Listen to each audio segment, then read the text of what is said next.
That is what thousands of tons of ice sounds like crashing against the hull of a ship. It's pretty amazing.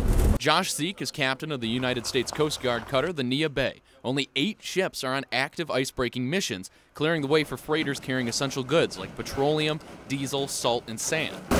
It's ice versus steel, a frozen showdown between the Great Lakes and the Coast Guard, but the lakes are putting up a strong defense this year. This February is going down as one of the coldest months ever for the Great Lakes.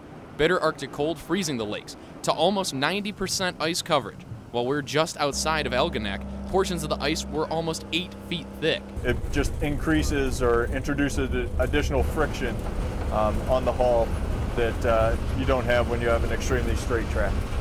Now, it may seem like ice breaking is simply just driving ahead, but really it's a lot more difficult than that. Because when you're breaking the ice, it moves around. It can pincer you, but once you've got it cleared, it makes shipping a whole lot easier.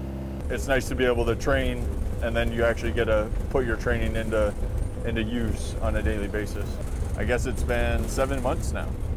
One of the things that you can never anticipate until you actually are in command is the weight that having people's lives basically in your hands is until you're there.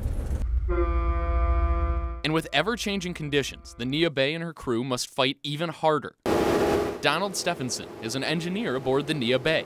He keeps the engines at their prime so that the Neah Bay never fails in its mission to keep the shipping lanes open. This is where we control all the engines, the generators.